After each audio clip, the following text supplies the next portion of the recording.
Sesihambe saze safika eKhanani siholwa unyazi lwezulu sisuka ebuhleni.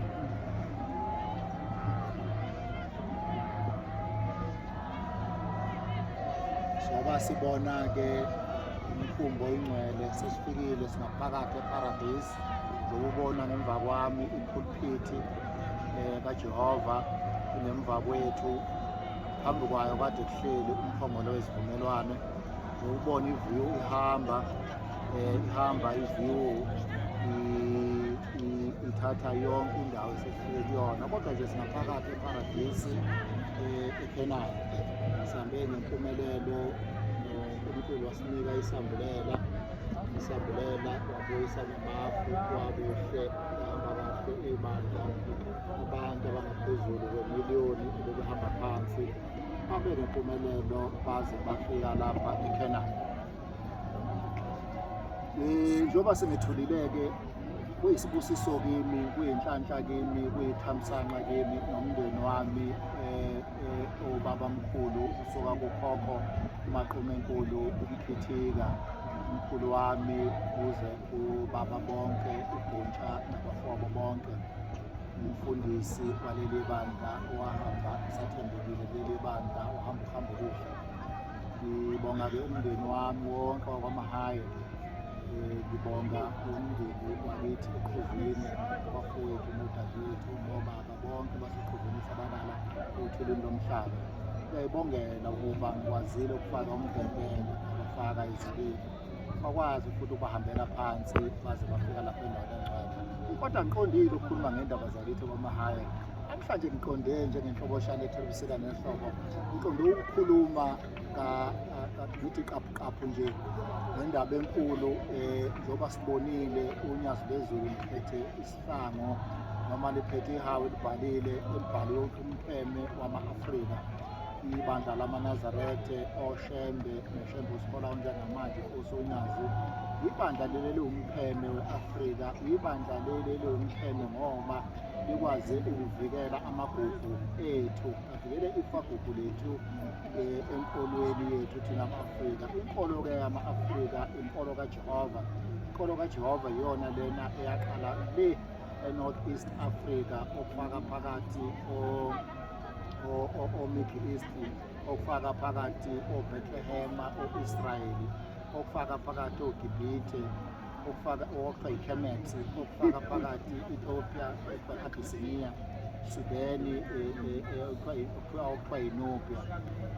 Siyokhuleka phakathi endlini enkulu yaseJuba, thina bakantu, thina bakaMnguni, thina bamaZulu nezizwe zonke ezakhele iNingizimu Afrika. Ngithi-ke umpheme wama-Afrika ngoba uNkulunkulu esebonile ukuthi umhlaba uyonakala, abantu bakhe, abantwana bakhe, abantwana baka-Israyeli bayamhlubuka, benza izinto eziyisiniso kuyena. Kodwa uNkulunkulu abe wasikhumbula futhi lesi sizwe wayesivele esikhethile, waphinde wasikhumbula futhi sesikhumbula ngomqalo wendlela u-Isaya wamafashembe osuka okhalweni oluwumlando, ukhalo lukaMayekisa, owaphuma kwaceza kodwa akahambe asuke ngoba okhalweni lwakhe sekuyolala abaprofethi. Ulimi-ke lolu-ke esesikhulume nje oluyilexicon ukuba abantu baqonde kahle uma sithi uShembe umqalo wendlela, umprofethi. Ikakhulu akuyena umprofethi, uyena owayebiza ngomprofethi, kodwa thina sibonanga umprofethi, sabona umoya ongcwele owehlele emhlabeni. Sabona ubuNkulunkulu bukaNkulunkulu kwi-Trinity, uNkulunkulu iziqu zintathu ephinde ehla njengoba wayehlile esehla njengomoya oyingcwele. Wo-ke lo moya oyingcwele uqale kuShembe wokuqala, uShembe wesibili, ilanga lamalanga, Shembe wesithathu, inyanga yezulu, Shembe wesine, uthunga lwenkosazana. Sesiholwa uShembe wesihlanu owathi ugombela uyobuya yena futhi qobo esiqini sesihlanu. Sibona sona-ke unyazi lwezulu lusihola. Siluthathile lolu hambo-ke oluhambe cishe amakhilomitha noma ibanga elingaphezulu kwamashumi ayisishiyagalolunye nanhlanu, 95 kilometers. Sihamba phansi siholwa unyazi.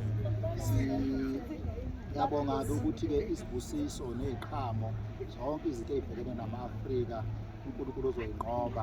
Abangayithola umsebenzi, abangayithola inzalo, uNkulunkulu uzokunqoba. Izikhukhula nezigameko ngegeme ezenzela izwe lakithi ukuxakaxaka okufaka phakathi ukuwa komnotho, okufaka phakathi ezenhlalakahle nepolitiki. Siyayikhulekela ukuthi-ke izwe lakithi liphatheke kahle uma seselapha, liphatheke kahle, liphathwa ama-progressive forces, libe izwe elikwaziyo ukuthi likhulule umuntu omnyama, ngoba vele lisemkhankasweni from 1994 ukukhulula umuntu omnyama. Ngakho-ke sibambelele-ke kuye-ke uNkulunkulu esamehlisela uJehova ezulwini ukuthi ingxenye kaJehova iyoba nathi isifole.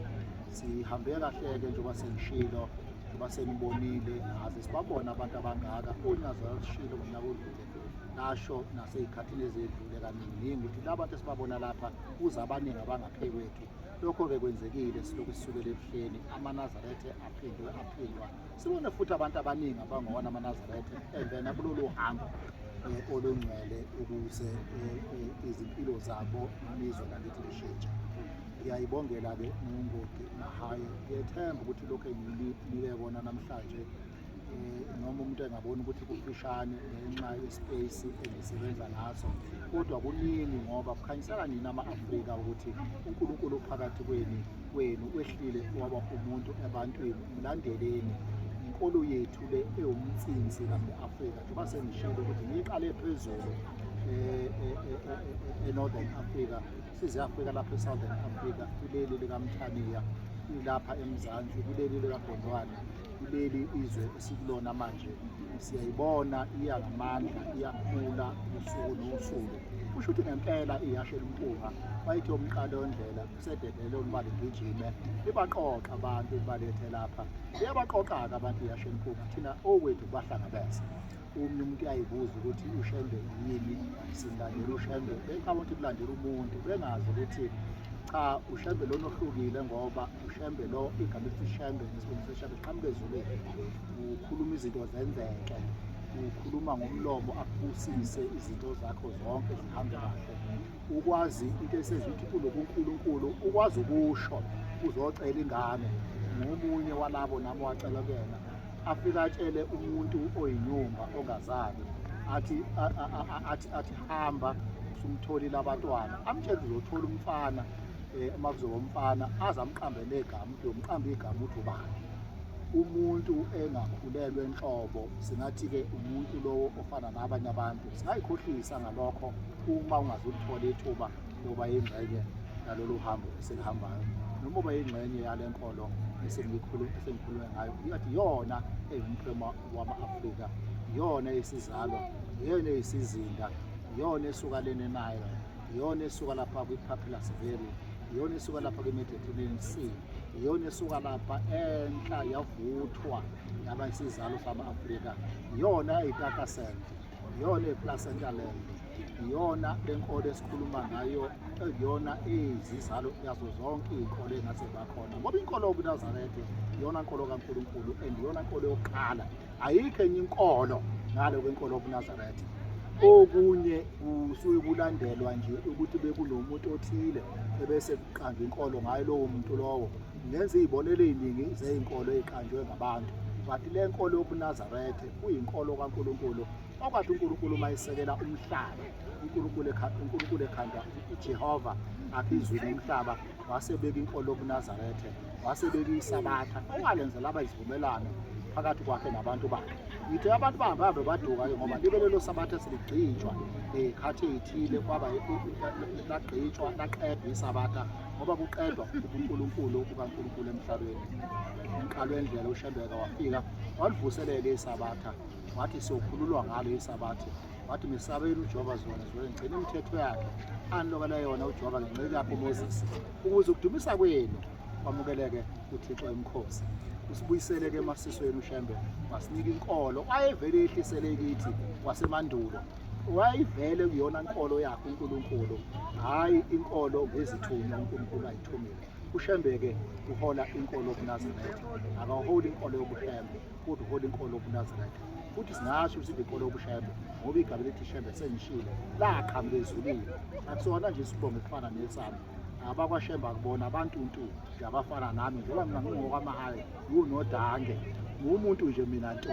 Angeke ngifane mina noShembe ngoba isibongo esithi Shembe noma umoya ongcwele waqhamuka ezulwini. Ngiyayibongela-ke iy'nhlobo shalethela ubuseka nehlobo bayimbe bayigqiba phambi kwezindlu, yavuka emva kwezindlu, aphinda bayigqiba yavuka ezaleni, yaphenduka isishebo etafuleni ley'fundiswa. Ngokanonamathela injobo zamadoda kuze kuse amadoda ey'qhuthulula ethayapha amaze entshobeni okabhuntshasi ombhuntshasi lo yinsazi kwaKapeni ezaKapeni abafane kwelusele. Yabonga.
Kuyagida umuntu noma ngabe kungekho mbomu gide ngegama anilazi ukuthi latshelela gidi kanjani senawo senikampaza imboma nisabasibigide akulazi somali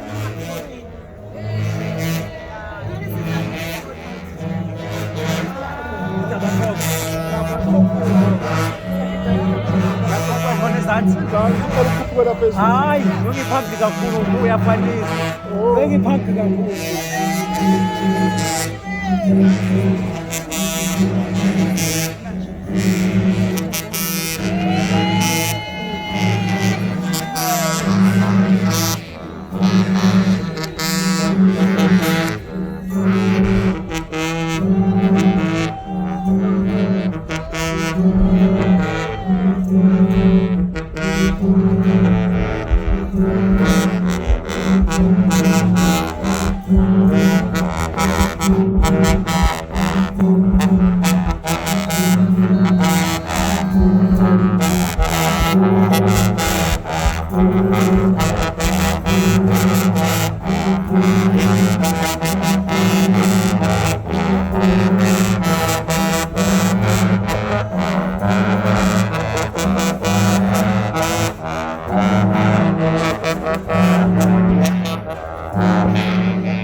Ngiyani?